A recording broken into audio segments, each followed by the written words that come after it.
பறவையின் முட்டை. நாம் பொறுங்கிற ஒரு அழகான காட்டுல காலு ராணின்னு 2 காக்கை தம்பதிகள் வாழ்ந்து வந்தாங்க.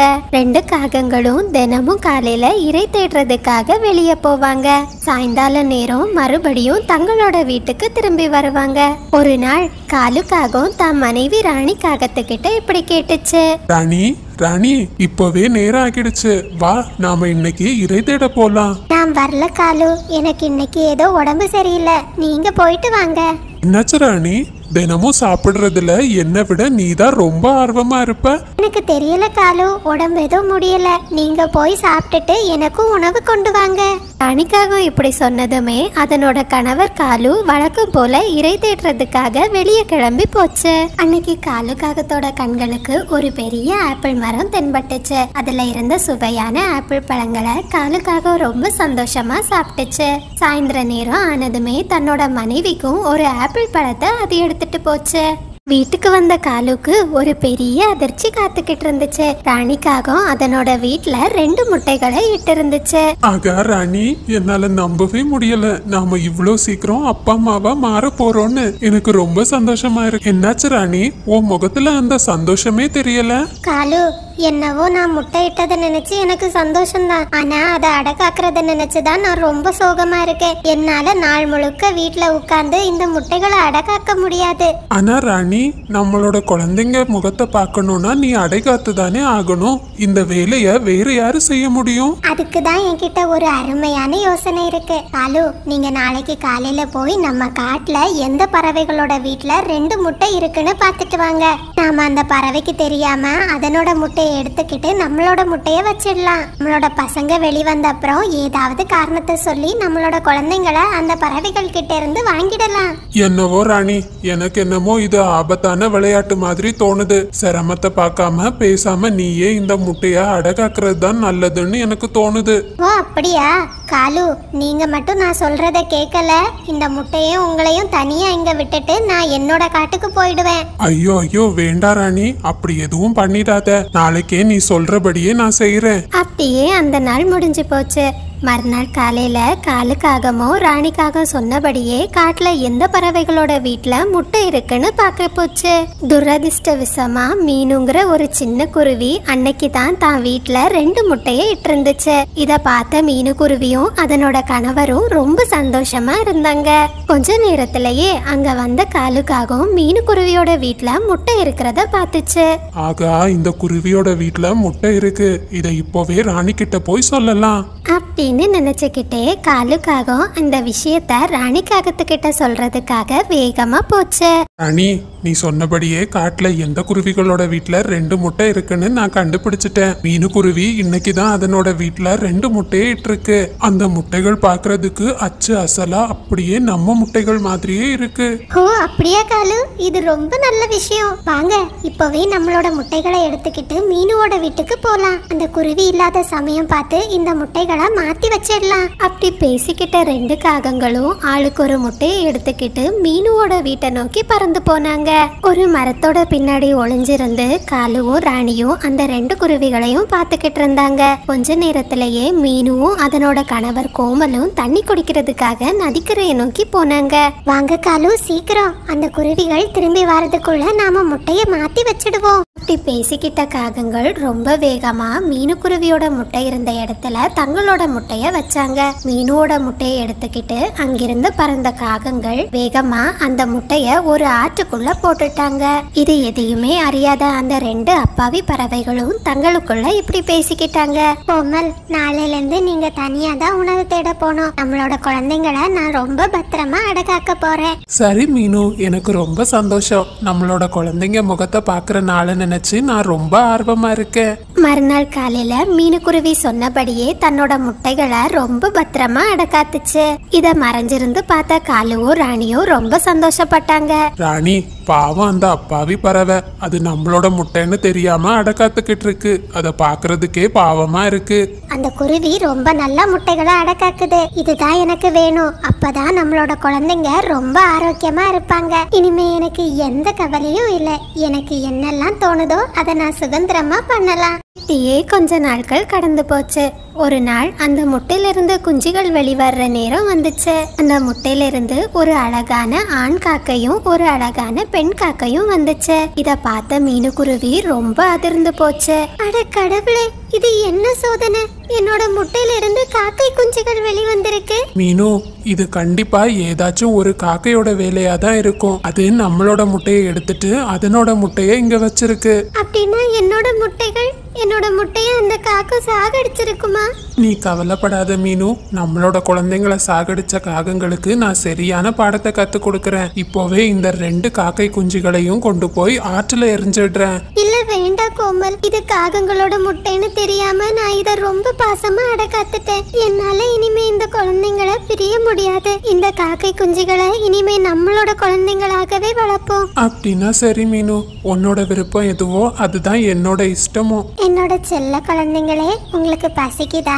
அம்மா உங்களுக்கு சாப்பிடுறதுக்கு சுவையான பழத்தை தரேன் அப்படின்னு சொன்ன மீனுக்குருவி அந்த 2 குழந்தைங்களும் சாப்பிடுறதுக்காக ஒரு ஆப்பிள் பழத்தை கொடுத்துச்சு. அன்னையில இருந்து மீனுவும் கோமலும் அந்த 2 காக்கைகளையும் தங்களோட குழந்தைகளா நினைச்சு வளர்க்க ஆரம்பிச்சாங்க. இப்படியே கொஞ்ச நாள் ரொம்ப சந்தோஷமா கடந்து போய்கிட்டு இருந்துச்சு. அடடா காலு, இந்த சந்தோஷத்துல நம்மளோட குழந்தைங்களை பத்தி நாம மறந்தே போயிட்டோம். ஆமா ராணி, நீ சரியா சொன்ன. இந்த நேரம் முட்டையிலிருந்து நம்மளோட பசங்க வெளியே வந்திருப்பாங்க. சீக்கிரம் வா, அந்த குருவியோட வீட்டுக்கு போலாம். அப்படி பேசிக்கிட்ட காகங்கள் ரொம்ப வேகமா மீனுக்குருவியோட வீட்டை நோக்கி போனாங்க. ஒரு மரக்கிளையோட பின்னாடி ஒளிஞ்சுக்கிட்டு மீனுக்குருவியோட வீட்டை பார்த்தாங்க. மீனுவோட வீட்டுல அந்த 2 காக்கை குஞ்சுகளும் ரொம்ப சந்தோஷமா விளையாடிக்கிட்டு இருந்தாங்க. காலு, அங்க பாத்தீங்களா? நம்மளோட பசங்க 2 பேரும் ரொம்ப அழகா இருக்காங்கல்ல? ராணி, அங்க பாத்தியா? நம்மளோட பொண்ணு பாக்குறதுக்கு ரொம்ப அழகா இருக்கா. சரி காலு, சீக்கிரம் வாங்க. அந்த குருவிகள் கிட்ட ஏதாச்சும் நாடகம் ஆடி நம்மளோட பசங்களை நம்ம வீட்டுக்கு கூட்டிட்டு போலாம். அப்படி பேசிக்கிட்ட காகங்கள் மீனுக்குருவியோட வீட்டை நோக்கி போனாங்க. அட, என்ன இது கொடுமை! மீனு, உன் வீட்டுல 2 காக்கை குஞ்சுகளை வளர்க்குற. ஆமா, இதுங்களோட அம்மா அப்பா எங்க? உங்க 2 பேருக்கும் எந்த ஆட்சேபனையும் இல்லைன்னா இந்த குழந்தைங்களை நாங்க தத்தெடுத்துக்கிறோம். ஏன்னா எங்களுக்கு ரொம்ப நாட்களா குழந்தைங்க இல்ல. ஆமாமா, ரொம்ப சரியா சொன்னீங்க காலு. மீனு, நீ இந்த குழந்தைங்களை பேசாம என்கிட்ட கொடுத்துரு. நான் இவங்களை ரொம்ப நல்லா பாத்துக்கிறேன். வெளியே போய் இந்த குழந்தைங்களை உங்க குழந்தைங்கன்னு சொன்னா யாரும் நம்ப மாட்டாங்க. அதனாலதான் சொல்றேன். அதுக்கு அவசியம் இல்ல ராணி. இவங்க என்னோட குழந்தைங்க. யாரு என்ன சொன்னாலும் எனக்கு அதை பத்தி எந்த கவலையும் இல்ல. என் குழந்தைங்களை நான் யாருக்கும் கொடுக்க போறதில்ல அப்படின்னு மீனுக்குருவி சொன்னதுமே காலும் ராணியும் ரொம்ப ஏமாற்றத்தோட அங்கிருந்து பறந்து போனாங்க. அப்படியே ராத்திரி நேரம் ஆச்சு. ராணி, இனிமே நாம என்ன பண்றது? மீனுக்குருவி அந்த பசங்களை வேற யாருக்கும் கொடுக்கற மாதிரியும் இல்ல. எப்படி நம்மளோட பசங்களை நம்ம வீட்டுக்கு கொண்டு வர்றது? காலு, என்ன ஆனாலும் என்னோட பசங்களை நான் மீனுக்குருவிக்கு கொடுக்க மாட்டேன். ஏதாவது பண்ணி நிச்சயம் நம்மளோட பசங்களை நம்ம வீட்டுக்கு கொண்டு வரேன் பாருங்க. அப்படி பேசிக்கிட்டே 2 காகங்களும் மெதுவா மீனுக்குருவியோட வீட்டை நோக்கி போனாங்க. வீட்டுல மீனுக்குருவியும் கோமலும் ரொம்ப சந்தோஷமா அதனோட பசங்க கூட தூங்கிக்கிட்டு இருந்துச்சு. அலுவும் ராணியும் தூங்கிக்கிட்டு இருந்த அந்த 2 காகங்களையும் தங்களோட முதுகுல தூக்கிக்கிட்டு தங்களோட வீட்டுக்கு வந்தாங்க. எப்படியோ ராணி, நம்மளோட பசங்களை நம்ம வீட்டுக்கு கூட்டிட்டு வந்துட்டோம். எனக்கு இப்பதான் நிம்மதியா இருக்கு. ஆமா, நாளைக்கு நம்மளோட பசங்க மீனுக்குருவி எங்கேன்னு கேட்டா நம்ம என்ன சொல்றது? ஐயோ காலு, இவங்க சின்ன பசங்க. சுவையான பழங்களை கொடுத்தா அதை சாப்பிட்டுட்டு மீனுக்குருவிய மறந்துட போறாங்க. நீங்க எந்த கவலையும் படாதீங்க, அதை நான் பாத்துக்கிறேன். அப்படியே மறுநாள் காலையிலயும் வந்துச்சு. தூக்கத்துல இருந்து முழிச்ச தன்னோட 2 குழந்தைங்களுக்கும் ராணிக்காக நிறைய சுவை மிகுந்த பழங்களை கொடுத்துச்சு. ஆனா 2 குழந்தைங்களும் அதை சாப்பிடாம தன்னோட அம்மாவையே தேடிக்கிட்டு இருந்தாங்க. பசங்களா, இதை சாப்பிடுங்க. இந்த பழங்கள் ரொம்ப சுவையா இருக்கும். இனிமே நான் தான் உங்களோட அம்மா. நான் உங்களுக்கு தினமும் ரொம்ப சுவை மிகுந்த பழங்களை கொடுப்பேன். இனிமே இதுதான் நம்மளோட வீடு. நீங்க எங்க 2 பேரையும் விட்டு எங்கேயும் போக கூடாது, சரியா? இல்ல, நீங்க நிச்சயமா எங்களோட அம்மாவா இருக்க முடியாது. நீங்க எங்களை ஏமாத்த பாக்குறீங்க. எங்களோட அம்மா பாக்குறதுக்கு ரொம்ப அழகா இருப்பாங்க. அது மட்டும் இல்ல, எங்களோட அம்மாவோட அன்பான அரவணைப்பு எனக்கு ரொம்ப நல்லா தெரியும். முட்டையில இருக்கும் போதே அவங்களோட அரவணைப்பை நான் உணர்ந்திருக்கேன். தங்கச்சி வா, இது நம்ம வீடு இல்ல, நாம சீக்கிரம் இங்க இருந்து கிளம்பிடலாம் அப்படின்னு சொன்ன குழந்தை ராஜு தன்னோட தங்கச்சி சுந்தரிய கூட்டிக்கிட்டு ரொம்ப வேகமா மீனுக்குருவியோட வீட்டை நோக்கி போச்சு. இத பார்த்த ராணிக்காகவும் காலுக்காகவும் ரொம்ப கஷ்டப்பட்டாங்க. பாத்தியா ராணி, இதுக்குதான் நான் அன்னைக்கே பயந்தேன். நீ அன்னைக்கு மட்டும் ஒழுங்கா அடக்காத்திருந்தனா இன்னைக்கு நம்ம 2 குழந்தைங்க கூட இந்த வீட்டுல ரொம்ப சந்தோஷமா இருந்திருக்கலாம். என்ன மன்னிச்சிடுங்க காலு, பொறுப்பை தட்டி கழிச்சதுனால நான் இப்ப எவ்வளவு பெரிய வேதனை அனுபவிக்கிறேன். என்னோட 2 குழந்தைங்களும் என் கண்ணு முன்னாடியே நான் அவங்களோட அம்மா இல்லைன்னு சொல்லிட்டு போறாங்க. எனக்கு இதை விட பெரிய தண்டனை எதுவும் இருக்க முடியாது. அழாத ராணி, இனிமே நம்மளால எதுவும் பண்ண முடியாது.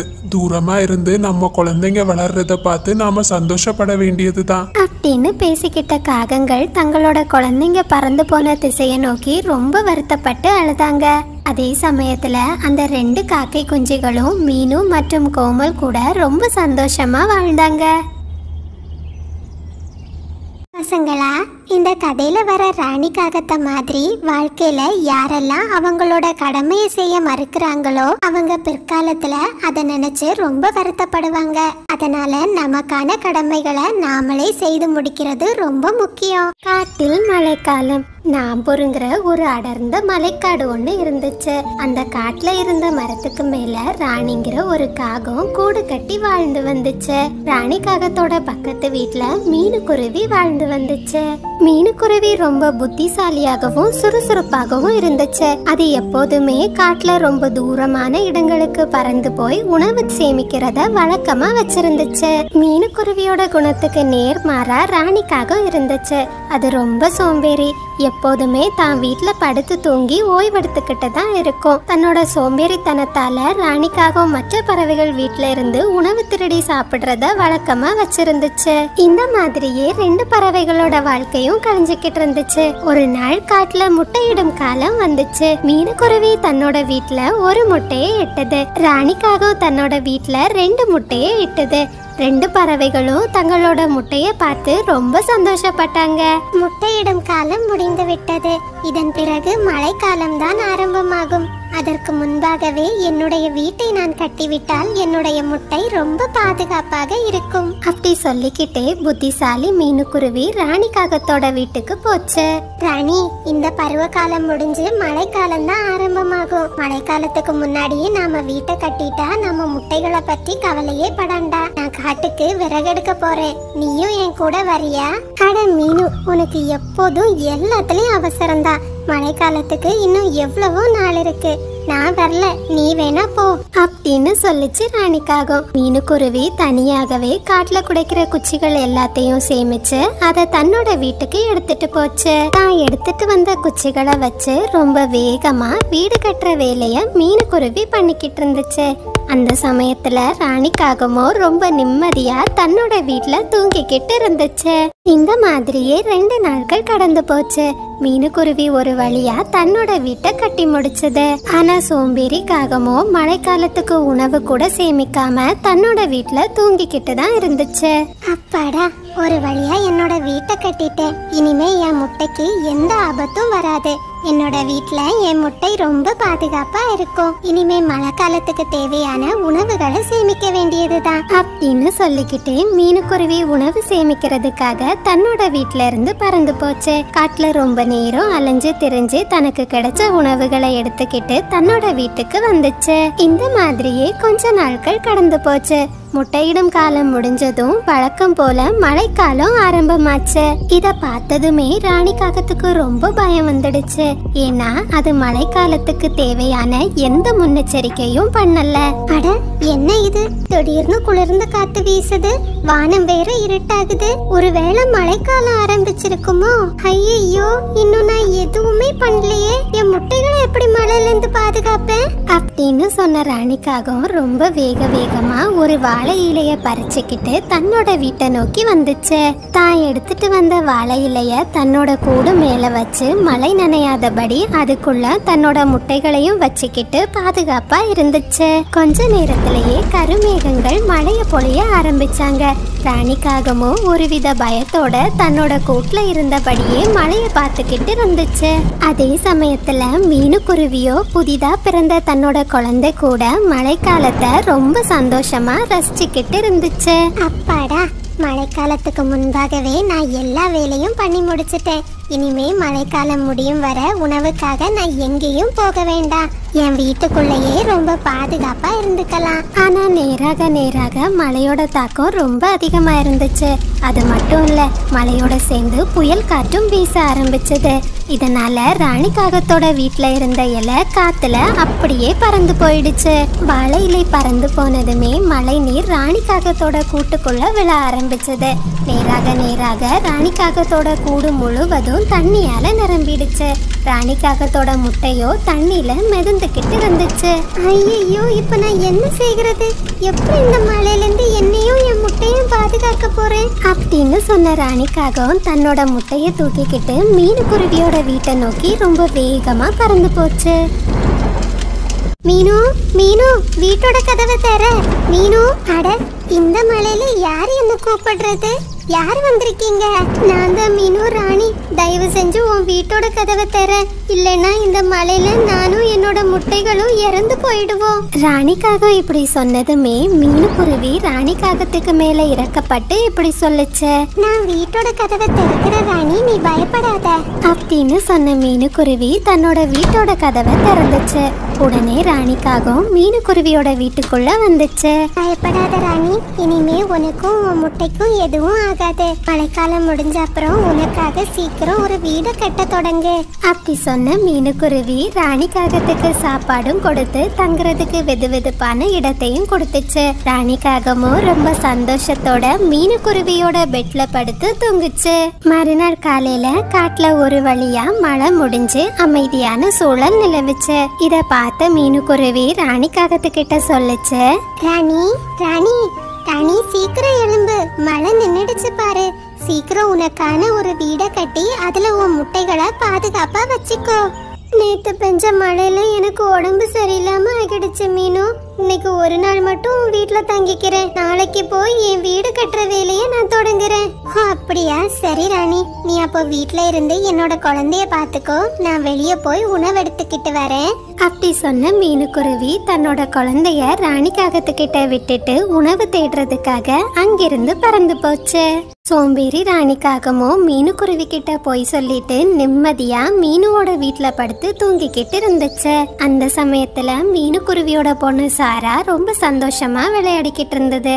அந்த சத்தம் ராணி காகத்தோட தூக்கத்தை ரொம்பவே தொல்லை பண்ணுச்சு. ஹே சின்ன குருவி, உனக்கு அமைதியா விளையாட தெரியாது? என்னோட இனிமையான தூக்கத்தை கெடுத்துட்ட. ஒழுங்கா அமைதியா இரு, இல்லைன்னா கழுகு கிட்ட உன்னை பிடிச்சு கொடுத்துருவேன். ராணிக்காகம் இப்படி சொன்னதுமே பயந்து போன மீனுக்குருவியோட குழந்தை எதுவுமே செய்யாம அமைதியாகவே இருந்துச்சு. ராணிக்காகமும் மீனுக்குருவிக்கு எந்த உணவையும் வைக்காம அதனோட வீட்டுல இருந்த எல்லா உணவுகளையும் சாப்பிட்டு முடிச்சிடுச்சு. மீனுக்குருவியோட குழந்தைக்கோ ஒரு சின்ன பழத்தை மட்டும் கொடுத்துச்சு. காட்டுல ரொம்ப தூரம் உணவு தேட போன மீனுக்குருவி அன்னைக்கு ராத்திரி ரொம்ப களைப்பா உணவை எடுத்துக்கிட்டு தன்னோட வீட்டுக்கு வந்துச்சு. வீட்டுக்குள்ள வந்த மீனுக்குருவிக்கு ராணி காகத்தோட செயல் எதுவுமே பிடிக்கல. அது ரொம்ப சீக்கிரம் ராணி காகத்தை தன்னோட வீட்டுல இருந்து வெளியே அனுப்பணும்னு நினைச்சது. இந்த காகத்தை என் வீட்டுல வச்சிருந்தா அது எனக்கும் என் குழந்தைக்கும் தான் ஆபத்து. ரொம்ப சீக்கிரமா இதை என் வீட்டுல இருந்து வெளியே அனுப்பணும் அப்படின்னு நினைச்ச மீனுக்குருவி அன்னைக்கு தன்னோட வீட்டுல படுத்து தூங்குச்சு. அப்படியே மறுநாள் காலையிலயும் வந்துச்சு. மீனுக்குருவி ரொம்ப அலைஞ்சு திரிஞ்சு காட்டுல இருந்து குச்சிகளை எடுத்துட்டு வந்து ராணி காகத்தோட வீட்டை சரி செய்தது. ராணி, ராணி, உனக்கு ஒரு சந்தோஷமான செய்தி வச்சிருக்கேன். என் கூட வெளியே வா. சரி வரேன் மீனு. அப்படி என்ன சந்தோஷமான செய்தி வச்சிருக்க? அப்படி பேசிக்கிட்டே மீனுக்குருவி ராணி காகத்தை கூட்டிக்கிட்டு அதனோட வீட்டுக்கு போச்சு. ராணி, இங்க பாத்தியா? உன்னோட கூட நான் சரி செய்துட்டேன். அது மட்டும் இல்ல, கூட்டுல இப்ப எந்த ஈரப்பதமும் இல்ல. நீயும் உன் முட்டையும் இனிமே இந்த கூட்டுல பாதுகாப்பா இருக்கலாம். அப்படி சொன்ன மீனுக்குருவி தன்னோட வீட்டுல போய் கதவை சாத்திடுச்சு. இந்த குருவி ரொம்ப புத்திசாலி. நைஸா பேசி என்ன அதனோட வீட்டுல இருந்து வெளியே அனுப்பிடுச்சு. ஆனா விடக்கூடாது. எப்படியாவது ஒரு மாசத்துக்கு இந்த குருவியோட வீட்லயே தங்கிடணும் அப்படின்னு நினைச்ச ராணிக்காகவும் மறுபடியும் வேகமா மீனுக்குருவியோட வீட்டை நோக்கி போச்சு. மீனு, மீனு, நான் ராணி வந்திருக்கேன். தயவு செஞ்சு உன் வீட்டின் கதவை தர. என் வீட்டுல பாம்பு வந்துடுச்சு. என்னோட முட்டைகளுக்கு ஆபத்து. மீனு மீனு. ஆனா ராணி காகத்தோட திட்டத்தை புரிஞ்சுக்கிட்ட மீனு குருவி ராணி காகம் எவ்வளோ கூப்பிட்ட பிறவும் தன்னோட வீட்டின் கதவை திறக்கல. ரொம்ப நேரமா கூப்பிட்ட அப்புறமும் மீனு குருவி எந்த பதிலும் சொல்லாததுனால ராணி காகம் மறுபடியும் தன்னோட கூட்டுக்கு திரும்பி போச்சு. எப்படியும் மீனு குருவி உணவு தேட போகிறதுக்கு கதவை திறக்கும். அப்போ ஏதாவது ஒரு காரணத்தை சொல்லி அதனோட வீட்டுக்குள்ள நுழைஞ்சிட வேண்டியதுதான் அப்படின்னு நினைச்ச ராணி காகம் மீனு குருவி எப்போ வீட்டின் கதவை திறக்கும்னு பார்த்துக்கிட்டு இருந்துச்சு. ஆனா மீனு குருவியோ தான் சேமிச்சு வச்ச உணவை தன்னோட பொண்ணு கூட சேர்ந்து சாப்பிட்டு ரொம்ப சந்தோஷமா தான் வீட்டுக்குள்ளேயே இருந்துச்சு. அப்படியே ராத்திரி நேரம் ஆச்சு. மீனு குருவி அன்னைக்கு முழுக்க தான் வீட்டோட கதவை திறக்கவே இல்லை. அது நிம்மதியா தான் பொண்ணு கூட படுத்து தான் வீட்டுல தூங்கிக்கிட்டு இருந்துச்சு. ராணி காகமும் அன்னைக்கு எந்த உணவையும் சாப்பிடல. மீனு குருவி தான் வீட்டோட கதவை திறக்கும்னு காத்துக்கிட்டே இருந்துச்சு. அப்படியே மறுநாள் காலையிலயும் வந்துச்சு. ராணி காகத்துக்கு பசி ரொம்ப அதிகமாச்சு. அது மறுபடியும் மீனு குருவியோட வீட்டை போய் தட்ட ஆரம்பிச்சது. மீனு மீனு, எனக்கு ரொம்ப பசிக்குது மீனு. முட்டைகளை வச்சுட்டு என்னால ரொம்ப தூரம் போய் உணவு தேட முடியாது. தயவு செஞ்சு எனக்கு கொஞ்சமாவது சாப்பாடு கொடு. என்கிட்ட சாப்பாடு எதுவும் இல்ல ராணி. என்கிட்ட இருக்கிற சாப்பாடு என் பொண்ணுக்கே சரியா போயிடும். அதனால நீ வேற எங்கேயாவது போய் உணவு தேடு அப்படின்னு மீனு குருவி சொன்னதுமே ராணிக்காக ரொம்ப ஏமாற்றத்தோட தன்னோட வீட்டுக்கு திரும்பி போச்சு. மீனு குருவியோ அன்னைக்கு முழுவதும் தான் வீட்டோட கதவை திறக்கவே இல்லை. ராணி காகத்துக்கு ரொம்ப பசி எடுத்துச்சு. பசியில ராணி காகத்துக்கு தூக்கமே வரல. அப்படியே அந்த நாள் முடிஞ்சு போச்சு. மறுநாள் காலையிலயும் வந்துச்சு. மீனு மீனு, அநேகமா இன்னைக்கு என் முட்டையில இருந்து குஞ்சுகள் வெளியே வரும்னு நினைக்கிறேன். இன்னைக்கு ஒரு நாள் மட்டும் வீட்டுல தங்குறதுக்கு இடம் கொடுக்கறியா? ஆனா ராணி காகத்தோட சோம்பேறி குணத்தை மாத்தணும்னு நினைச்ச மீனு குருவி எந்த பதிலையுமே சொல்லல. வேற வழி இல்லாம ராணி காகமும் உணவு தேடுறதுக்காக அங்கிருந்து பறந்து போச்சு. அது வசந்த காலம் என்கிறதுனால ராணி காகத்துக்கு காட்டுல நிறைய உணவுகள் கிடைச்சது. அதை எடுத்துக்கிட்டு ராணி காகம் ரொம்ப சந்தோஷமா தான் வீட்டுக்கு வந்துச்சு. அந்த சமயத்துல ராணி காகத்தோட முட்டையில இருந்து குஞ்சுகள் வெளியே வந்திருந்துச்சு. இத பார்த்த ராணி காகம் ரொம்ப சந்தோஷப்பட்டுச்சு. கொஞ்ச நாட்கள்லயே ராணி காகம் தன்னோட குழந்தைகளுக்காக ஒரு அழகான வீட்டையும் கட்டுச்சு. அந்த வீட்ல ராணி காகம் தன்னோட குழந்தைங்க கூட ரொம்ப சந்தோஷமா இருந்துச்சு. அது வரைக்கும் மீனு குருவி தான் சேமிச்ச உணவுகளை சாப்பிட்டுட்டு அதனோட வீட்டுக்குள்ளேயே இருந்துச்சு. ராணி காகத்தோட இந்த மாற்றத்தை பார்த்த மீனு குருவி ரொம்ப சந்தோஷப்பட்டுச்சு. அன்னையில இருந்து அது வழக்கம் போல தன்னோட இயல்பான வாழ்க்கைக்கு திரும்பிச்சு. பசங்களா, இந்த கதையிலேருந்து நாம என்ன கத்துக்கிட்டோம்னா, சோம்பேறித்தனம் நமக்குள்ள இருக்கிறது வர நம்மளால வாழ்க்கையில எந்த முன்னேற்றத்தையுமே அடைய முடியாது. நம்ம சோம்பேறித்தனத்தை விட்டு கடுமையா உழைச்சா நம்ம வாழ்க்கையில பெரிய முன்னேற்றத்தை அடையலாம். நண்பர்களே, இது சப்ஸ்கிரைபர் விருப்பத்திற்கான நேரம். நமது சப்ஸ்கிரைபர் ஷியானிக்கு இனிய பிறந்தநாள் நல்வாழ்த்துக்கள். வாழ்க்கையில் எல்லா வளங்களையும் பெற்று நலமுடன் வாழ வாழ்த்துகிறேன். Hi Sneha Gopi, hi Thiruna, hi Anandhi, hi Karthik, hi Ramesh, hi Malathi, hi Simiya, hi Abisha, Saraswathi Velmurugan, உங்களுக்கு இனிய பிறந்தநாள் நல்வாழ்த்துக்கள். வாழ்க்கையில் நீங்கள் எல்லா வளங்களும் பெற்று நலமுடன் வாழ வாழ்த்துகிறேன். ஹாய் நித்யஸ்ரீ, தருண்குமார், உங்களுக்கு இனிய பிறந்தநாள் நல்வாழ்த்துக்கள். வாழ்க்கையில் எல்லா வளங்களையும் பெற்று நலமுடன் வாழ வாழ்த்துகிறேன். ஹாய் ரிசா, ஹாய் பிரவீன், நீங்கள் கல்வியிலும் ஆரோக்கியத்திலும் சிறந்து விளங்க என்னுடைய வாழ்த்துக்கள். சரவணன், மித்ரா, வர்ஷினி, திவ்யா, தீப்தி, ரித்தீஷ், எல்லா குட்டீஸ்க்கும் மீனு குருவி சார்பாக ஒரு பெரிய hi. Hi Venkatesan, hi Raji, hi Preethi, hi Mouleedharan, hi Chinya, hi Ashini, hi Gowri, hi Varshini, hi Nehadharshini, hi Sathish, hi Janani Priyam. நீங்கள் அனைவரும் அளித்து வரும் அன்புக்கும் ஆதரவுக்கும் மிக்க நன்றி.